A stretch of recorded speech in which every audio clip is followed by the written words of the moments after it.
G'day and welcome to Eurovision. Today we are talking about Eurovision You Decide, which is the British national selection process.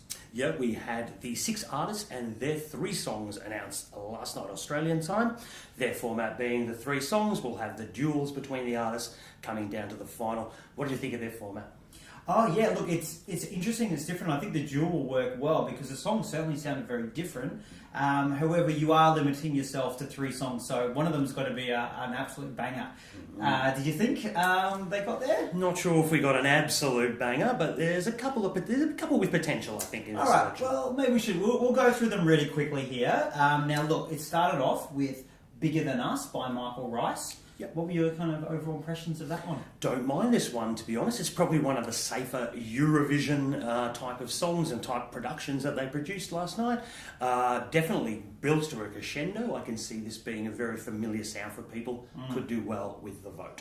Yeah, I can see it. If it gets through the super final, televote will be good. That gospel at the end, yes, it's very X Factor and generic, but I think there's a real potential winner in that song. I tend to agree. Also singing Bigger Than Us was Holly Tandy. What was your impressions of that one? Well, you know, I love country music, and this has that pop country sound, which has actually really been quite big in the last couple of years. Whether that's starting to drop off, but hey, it's still contemporary in Eurovision if you're a year or so late to the trend. She's a good singer. I've watched some of her live stuff. I like it, but it doesn't hit that big height at the end, so she's going to have to be able to do that live because I enjoyed 2/3 of it, but the end of it, I just don't go, good, better studio version, not sure about the live. Yeah, agree with that one, Let's move on to song number 2. We got Freaks was the name of the song. First version we heard was from Jordan Clark. Yep. What did you think of that one? I quite liked it. Oh, Dale. I know, look, I'm going red. I know a lot of people don't like this, but I think it's got a really catchy chorus. I think it's this real throwback British sound. I mean, it's like the 70s, 80s retro sound. I think, you know, it's really memorable. You start whistling it afterwards. If you do a really good job of that and make it kind of fun and quirky, look, I think it could work, but I get it's not the front runner, but I quite personally liked it.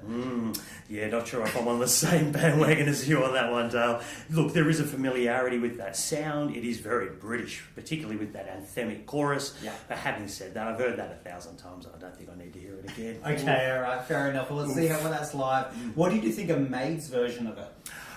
Less than even Jordan's, unfortunately, for the ladies. Yeah. I really did scratch my head why they got given this song. You could see they were trying to do something very different with the production, with the different harmonies, etc. Did it work?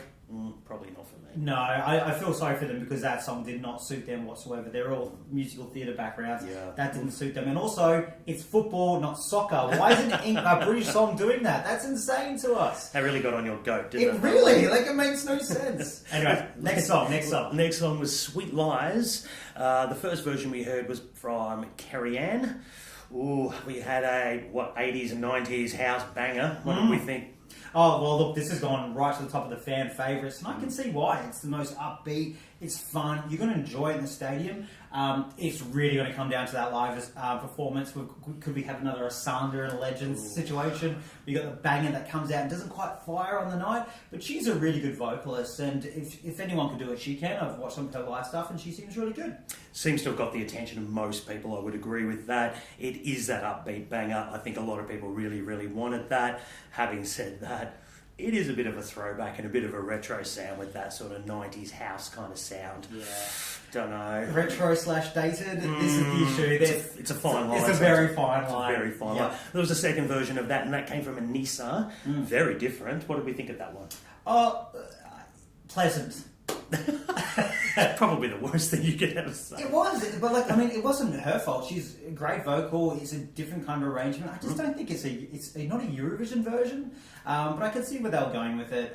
It's just not for me. It sounded like the original, and then the other one was a remix. Yeah, you know what I mean. Yeah. Look, I didn't mind it. I think it shows off that it's actually quite a decent song. But is it, gathering attention? Is it huge for me? No.